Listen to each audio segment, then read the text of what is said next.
Om Swastiastu, halo semuanya. Perkenalkan, saya Cecilia Marcella, dokter adaptasi di Fakultas Kedokteran Universitas Udayana, RSUP Sanglah di Departemen Anestesiologi dan Terapi Intensif. Jadi pada kali ini saya akan membahas tentang bantuan hidup dasar, yaitu resusitasi jantung paru atau RJP. Pertama-tama adalah apa definisi dari bantuan hidup dasar atau RJP. Itu adalah usaha yang dilakukan untuk mengembalikan fungsi pernafasan dan juga sirkulasi. Biasanya akan dilakukan pada henti napas atau respiratory arrest dan henti jantung atau cardiac arrest, di mana bisa mengembalikan fungsi sirkulasi dan pernapasan secara spontan, atau telah tiba bantuan dengan peralatan yang lebih lengkap untuk bantuan hidup lanjutan. Apa tujuan dari RJP? Satu adalah untuk mempertahankan hidup, di mana bisa mencegah kematian. Kedua adalah mencegah komplikasi yang mungkin timbul akibat kecelakaan. Ketiga, untuk mencegah kondisi bertambah buruk pada korban. Keempat, mencegah tindakan yang dapat membahayakan korban. Dan yang terakhir adalah untuk melindungi orang yang tidak sadar. Berikut adalah aspek-aspek dasar dilakukannya RJP. Satu, kita harus mengenali terjadinya serangan jantung. Kedua adalah untuk mengaktifasikan respons sistem gawat darurat. Ketiga adalah untuk melakukan resusitasi jantung paru sedini mungkin. Dan keempat adalah melakukan defibrilasi dengan menggunakan defibrilator ataupun dengan AED. Berikut adalah indikasi dari RJP. Satu adalah henti napas, dan kedua adalah henti jantung. Jadi henti napas itu adalah suatu keadaan di mana seseorang berhenti bernafas atau bernafas dengan tidak efektif. Biasanya ditandai dengan tidak adanya gerakan dada dan aliran udara pernapasan. Untuk henti jantung, itu adalah ketidakmampuan jantung untuk memenuhi kebutuhan oksigen ke otak dan juga organ vital lainnya secara mendadak. Biasanya ditandai dengan denyut nadi besar. Biasanya dirasakan pada nadi besar seperti karotis, radialis, dan juga femoralis, di mana ini tidak teraba dan disertai dengan kebiruan dan pasien tidak sadar. Berikut adalah penyebab dari henti napas dan juga henti jantung. Untuk henti napas biasanya disebabkan oleh satu, sumbatan jalan nafas. Kedua adalah benda asing dan trauma pada laring ataupun faring. Ketiga, adanya gangguan paru. Keempat, adanya gangguan neuromuskular. Dan pada henti jantung biasanya disebabkan oleh satu, gagal jantung. Kedua, tamponade jantung. Ketiga, miokarditis. Dan keempat adalah fibrilasi ventrikal disebabkan karena iskemia miokardia ataupun dengan tersengatnya listrik, gangguan elektrolit, ataupun dengan pengaruh dari obat. Berikut adalah tahap-tahap yang direkomendasikan oleh American Heart Association di 2015, di mana itu dibagi menjadi dua. Satu adalah sistem pelayanan gawat darurat terpadu di lingkungan rumah sakit, dan yang kedua adalah gawat darurat terpadu di luar lingkungan rumah sakit, di mana tahap-tahapnya sebenarnya juga berbeda. Untuk gawat darurat terpadu di lingkungan rumah sakit, yang harus dilakukan pertama adalah pengawasan dan juga pencegahan. Lalu harus dilakukan pengenalan dan juga mengaktifkan sistem tanggapan darurat secepatnya. Yang ketiga, untuk melakukan CPR yang berkualitas tinggi. Dan yang keempat, melakukan defibrilasi dengan cepat. Dan yang terakhir adalah untuk bantuan hidup lanjutan dan perawatan pasca serangan jantung. Sebaliknya, jika terjadi di luar lingkungan rumah sakit, hal yang pertama yang harus dilakukan adalah satu, untuk mengaktifkan tanggapan darurat. Kedua, untuk melakukan CPR yang berkualitas tinggi secepatnya. Ketiga, adalah melakukan defibrilasi dengan cepat. Keempat, untuk memanggil layanan medis darurat seperti ambulans. Dan yang terakhir adalah untuk memberikan bantuan hidup yang berlanjut dan perawatan pasca serangan jantung. Berikut adalah langkah bantuan hidup dasar.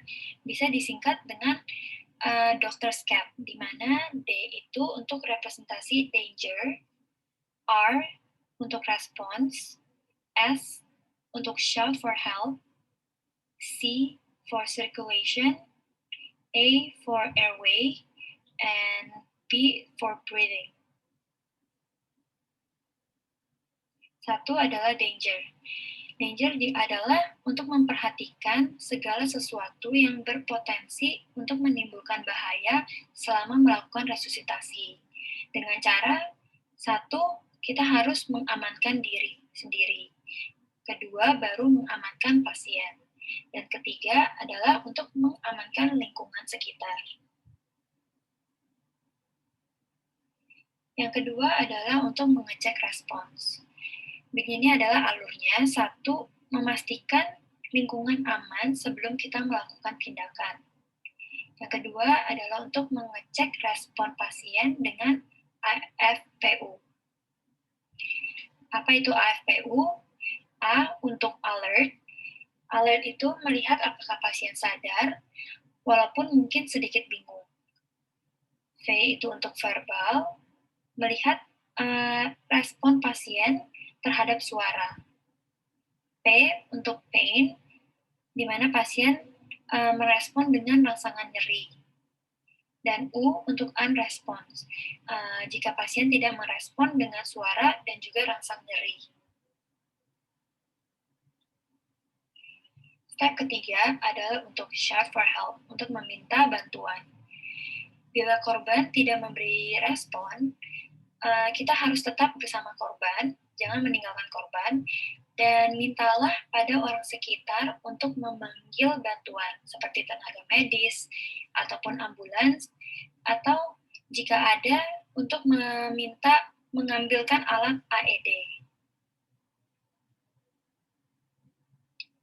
Yang keempat adalah circulation. Kelima ada airway, dan keenam adalah breathing. Jadi ini adalah proses atau tahap yang penting, di mana kita harus melakukan atau mengingat 3 hal, yaitu look, listen, and feel. Atau bisa dibilang lihat, dengarkan, dan juga rasakan. Apa yang dimaksud dengan lihat? Lihat adalah untuk melihat pergerakan dada korban. Apakah mengembang, ataupun jika tidak ada pengembangan pada dada korban. Yang kedua adalah listen atau dengarkan, di mana kita harus mendengarkan suara nafas korban. Ketiga adalah feel atau rasakan. Kita harus merasakan denyut nadi pasien. Biasanya kita mengecek di nadi karotid. Dan pastikan ada tidaknya nadi karotisnya. Raba pada arteri karotid itu biasa terjadi di leher dan harus dilakukan kurang lebih selama 5-10 detik. Pertama-tama adalah circulation. Apabila nadi tidak teraba, kita harus segera melakukan RJP. Bagaimana caranya? Adalah mengkompresi dada dengan rasio 30:2, di mana 30 untuk kompresi dan 2 untuk ventilasi. Yang kedua, jika nadi teraba, beri satu ventilasi setiap 6 detik dan awasi tanda vital korban secara berkala. Dan bagaimana cara melakukan RCP yang baik dan benar? Satu, memposisikan korban pada permukaan yang datar dan keras, agar chest compression itu menjadi adekuat.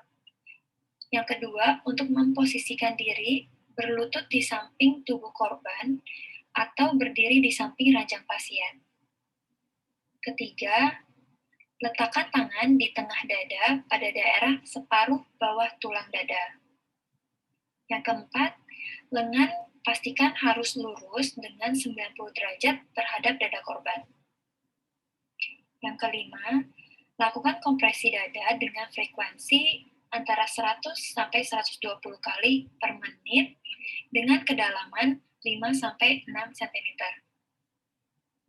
Yang keenam, pastikan dinding dada dapat recoil secara penuh. Yang terakhir, berikan 2 kali bantuan nafas setelah melakukan 30 kompresi dengan minimum interupsi. Setelah sirkulasi adalah airway. Jadi pastikan tidak ada sumbatan pada jalan nafas. Dan kita bisa melakukan 2 cara untuk membuka jalan nafas pasien. Satu adalah dengan cara Held Till Chin Lift. Yang kedua adalah jaw thrust. Held Till Chin Lift itu membuka jalan nafas pada korban tanpa trauma atau cedera kepala dan leher. Sedangkan untuk jaw thrust bisa dilakukan untuk korban yang dicurigai dengan trauma kepala ataupun leher. Apabila terdapat sumbatan, kita harus membersihkannya dahulu dengan cara finger sweep. Yang ketiga adalah breathing. Berikan 2 kali bantuan nafas setelah jalan nafas bebas. Dan ada 3 cara untuk memberikan bantuan nafas. Satu adalah mouth to mouth, kedua adalah mouth to mask, dan ketiga adalah dengan menggunakan back valve mask. Dan pastikan dada korban itu dapat mengembang pada setiap pemberian bantuan nafas. Setelah dilakukan RCP, kita harus melakukan evaluasi kepada korban atau pasien. Dan apabila fungsi jantung dan paru sudah kembali dan dapat berfungsi dengan spontan, kita harus memposisikan korban pada recovery posisi seperti terlihat pada gambar. Dan namun apabila fungsi jantung atau paru memang belum kembali, maka kita harus melakukan proses CAB atau circulation airway breathing. Itu harus tetap dilakukan. Dan kapan kita harus menghentikan RCP? Berikut adalah indikasi dari penghentian RCP. 1. Jika pasien sadar dengan adanya nafas spontan dan juga nadi yang adekuat. Kedua, jika penolong yang lebih ahli telah datang atau ketersediaan alat AED. Yang ketiga adalah pasien dinyatakan meninggal oleh tenaga ahli. Yang keempat adalah penolong kelelahan atau sudah dilakukan dalam waktu yang sangat lama, biasanya lebih dari 30 menit. Baik, demikian dapat saya sampaikan untuk materi ini.